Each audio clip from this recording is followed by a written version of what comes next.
سیدنا غوث الاعظم رحمۃ اللہ علیہ کی کرامت کی کثرت پر تمام مورخین کا اتفاق ہے۔ شیخ علی بن ابی نصر الحیتی رحمۃ اللہ علیہ نے فرمایا کہ میں نے اپنے زمانے میں کوئی شخص حضرت شیخ سیدنا عبد القادر جیلانی رحمۃ اللہ علیہ سے بڑھ کر صاحب کرامت نہیں دیکھا۔ جس وقت بھی کوئی شخص آپ کی کرامت دیکھنا چاہتا دیکھ لیتا۔ شیخ الاسلام عز الدین بن عبد السلام رحمۃ اللہ علیہ کا قول ہے کہ سیدنا عبد القادر جیلانی رحمۃ اللہ علیہ کی کرامت جس قدر تواتر کے ساتھ منقول ہے اور کسی ولی کی نہیں ہے۔ امام نووی رحمۃ اللہ علیہ کا قول ہے کہ جس کثرت کے ساتھ ہم معتبر اور ثقہ راویوں کی زبانی سیدنا عبد القادر جیلانی رحمۃ اللہ علیہ کی کرامت ہم تک پہنچی ہے اور کسی ولی کی کرامت نہیں پہنچی۔ امام ابن تیمیہ رحمۃ اللہ علیہ کا قول ہے کہ سیدنا عبد القادر جیلانی رحمۃ اللہ علیہ کی کرامت حد تواتر کو پہنچ گئی ہے۔ واضح رہے کہ کسی نبی کا معجزہ اس کے ولی کی کرامت کی صورت میں ظاہر ہوتا ہے، جیسے حضرت آصف بن برقیہ رحمۃ اللہ علیہ کی کرامت تخت بلقیس کے حضرت سلیمان علیہ السلام کے دربار میں لانے کے سلسلے میں۔ دراصل حضرت سلیمان علیہ السلام ہی کا معجزہ تھا جو اس ولی کی کرامت کی صورت میں ظاہر ہوا۔ اس بات سے اس ولی کے بلند مرتبے کے ساتھ ساتھ اس کے نبی کی عظمت بھی ظاہر ہوتی ہے۔ لہٰذا سیدنا عبد القادر جیلانی رحمۃ اللہ علیہ نے اپنے عظیم کرامت کے ذریعے سید عالم نور مجسم صلی اللہ علیہ وسلم کے معجزات ہی کو ظاہر کیا، جن سے نہ صرف آپ کی بزرگی کا اظہار ہوتا ہے بلکہ آپ کے نبی صلی اللہ علیہ وسلم کی عظمت اور بزرگی کا بھی اظہار ہوتا ہے، کیونکہ جس نبی کے امتی کا یہ حال ہو اس کے نبی کی عظمت کا کیا عالم ہوگا۔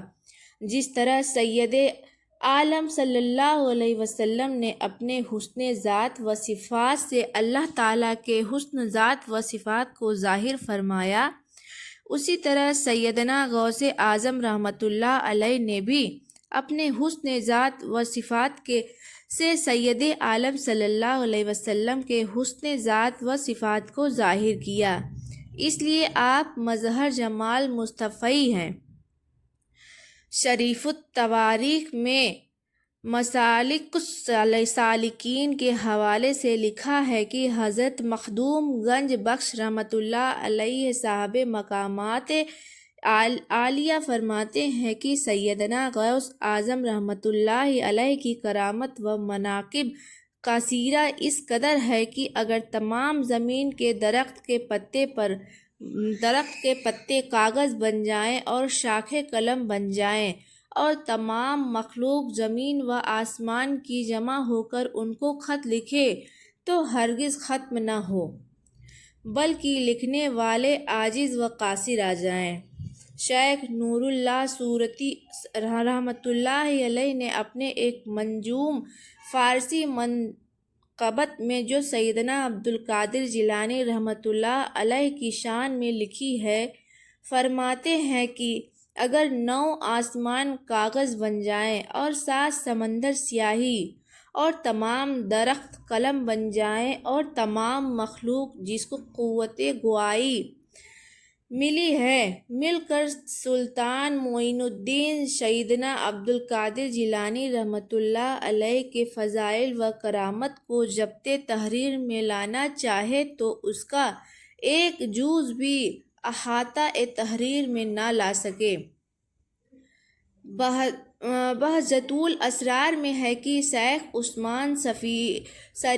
شریفنی رحمۃ اللہ علیہ کا قول ہے کہ سیدنا عبد القادر جیلانی رحمۃ اللہ علیہ کی کرامت سلک مروارید کی طرح تھی، جس میں ایک کے بعد ایک لگاتار موتی ہیں۔ اگر ہم میں سے ہر روز کوئی جتنی بھی کرامت دیکھنا چاہتا دیکھ لیتا۔ اخبار الاخیار میں ہے کہ آپ کی ذات بابرکت